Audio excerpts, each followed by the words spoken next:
today's lesson is about basic chord shapes. Alright, so today's lesson is about basic chords on the guitar.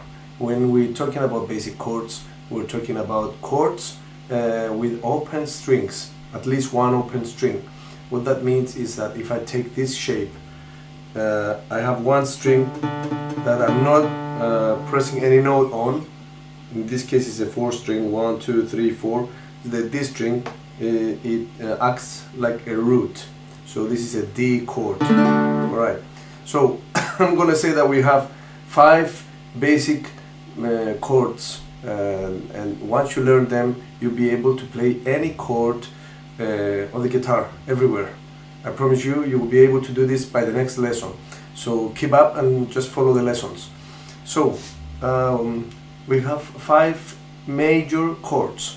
The one chord, we're just gonna name it a C, and it's like this. We don't play the 6th string, that's the E. We just play from the 5th string down, as you see on the diagram now in the video. That's it. This is the shape number 1. Let's just name it number 1. We have to have 5 numbers to have a reference. The number 2 shape, number 2 chord, is the A chord. And this is also the same way. We play from the 5th string down. So we don't play this string, we try to avoid. Now when we strum the strings, sometimes it's inevitable to strum the 6th string, but we'll try not to. And there's another little trick that we just bring our thumb on the top here and just touch it so that it's just muted. So when I play this chord, maybe I'll be able to do this. This is another trick that we're going to talk about maybe in another lesson. So anyhow, so the first shape is the C shape, and the second shape is the A shape. So this is C chord, this is A chord. The third chord we're going to talk is this. So we play all the strings and it's called a G chord. And we're gonna name it number 3. So G is number 3. Now there's open strings here. These strings, the 2nd, 3rd and 4th, they're open. That means we don't press any note like this, for example, or like this.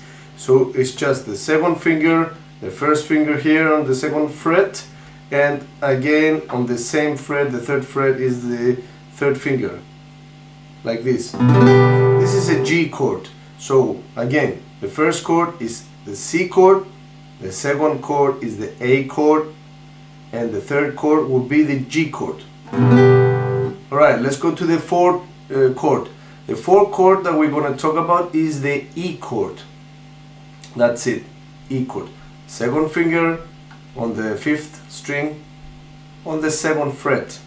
Just below it, just place the 3rd finger. 3rd, 1, 2, 3, 4th is a pinky. So the index is the 1st. So we're just going to place the 2nd finger on the 2nd fret on the 5th string. Right below it we're going to place the 3rd finger, and on the 1st fret on the 3rd string we're just going to place the index finger. Right, now this chord we play again all the strings, the 6 strings. This is the E. This is the E chord, and this is the 4th shape, number 4. So you see I have open E string, and then I have another 2 strings which are open. That means again we don't press anything when we just call them open strings. So this is number 4, the E shape. Now last but not least is the 5th shape, and this is called a D chord. Now this is the first chord I showed you before. Is the number 5, D chord. We don't play the last 2 strings, the 5th and the 6th. We don't play them. We play from the 4th string down like this. So, and this is called the D shape. Now, all these chords are major chords. That means they are happy sound. This is the simplest way to put it right now. Once we have another lesson, theory lesson, you will understand why we call them major chords and minor chords. We have other types of chords too, their sounds. but we're not going to go through right now for this. So we have these 5 shapes, and if you learn them, I'll show you in the next lesson how to be able to play any chord on the fretboard. Now, between these 5 major chords, if we just change one finger in the 3 of the 5 shapes, just the 3, we have 3 basic minor chords. That is, the first, let's just examine. This is an A chord. If I put just these fingers instead of these fingers, just for the sake of this argument, I'm just going to remove the pinky and I'm just going to put the first finger there. So from this is major.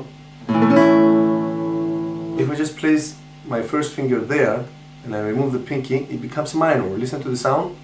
So it's a major. Now it's a minor.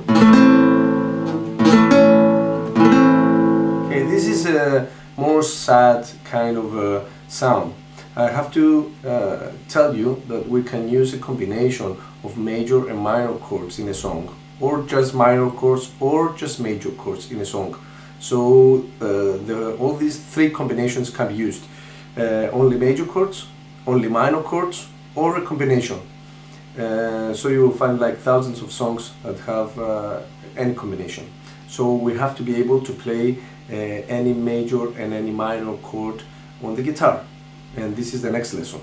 Now, let's just learn now these 3 basic minor shapes. The one shape, let's just name it A minor.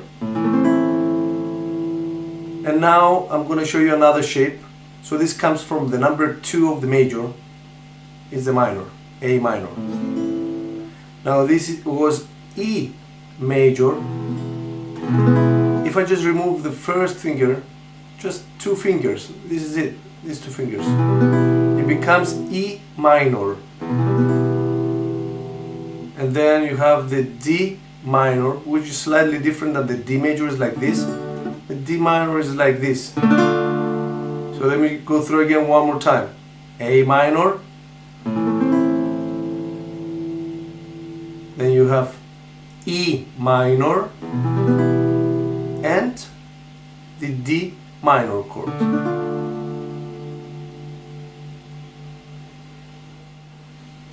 Alright, now that we have gone through these 5 major chords and 3 minor chords, I will show you a quick exercise of how to be able to place your fingers right away in the chords. Now, the first thing you do is just try to memorize the shapes, one at a time, right? And the next thing that you will have to do is do this. Just place your fingers on the first shape, let's say C, without playing on the right hand if you're right-handed. That goes vice versa if you're a left-handed guitar player. So let's just put the shape on the C shape, on the C chord. Then without playing with the right hand, without strumming, just do this. Just lift them up slightly, all the fingers, and try to place all the fingers together without even pressing. Just place the shape. Right, let's just do this a few times slowly and try to put all the fingers together at the same time, simultaneously, like this. Alright, so this is one exercise. You can do it with any shape, like this, D shape. Just lift them up a little bit, not very high, a little bit, and like this, like this. Go to the A, for example, do it like this. This is a really important exercise, to place all the fingers together. You don't need to press too much, just a little bit. The E shape, like this. The E chord. Alright, now once you do this, just pick 2 chords that you like, any 2 chords. Let's just say E and A. Alright, so this is the E and this is the A. And just try without strumming the right hand, just to play like this. Just to go from the one to the next. From the one to the next. Without lifting too high the fingers. And try also to put the fingers at the same time together. Now let's just go from A to a D chord. So go like this, until you manage to be able to do this. This just take a little bit of practice every day, just a few minutes, and then afterwards you'll be able to do this. then go from this to G, for example. It's a little bit toughy. Here, here, slowly, right? Slowly. And then do all the combinations. You can also use a major and minor combination. Let's say E major to an A minor. Goes like this. It's exactly the same shape actually, just shifting down a pair of strings. Okay, so it goes like this. Let's say A minor and the D minor. That's it. A minor and the D minor. D minor and a C major chord. That's it. Just do it slowly. Now you do the exact same thing, and now you will start strumming 4 beats each chord. So if I go, let's say, from A minor to D minor, I'm just going to do this a few times without strumming, slowly, and then let me just count slowly, and I'm just going to strum. All right, 1, 2, 3, 4. I do this 1, 2, 3, 4, and without stopping this, without stopping the right hand, just try to keep on the right hand going, and go to the D and play 4 times. So let's just do this one more time like this, and then you can do it by yourself with each pair of chords. Then you can actually start doing it with 3 chords or 4 chords, and you can write down, you know, the chords sequence. So let's go A minor and D minor chords, 4 beats each. 1, 2, 3, slowly. 1, 2, 3, 4, go. 1, 2, 3, and let's go back. 1, 2, 3, 4. 1, 2, 3, 4. Now you can do this with 2 chords at a time, and then afterwards you can add 1 chord, and just do the simple strumming. We're going to have a talk in another lesson about strumming techniques for different musical styles. Okay, until the next time, you take care, right?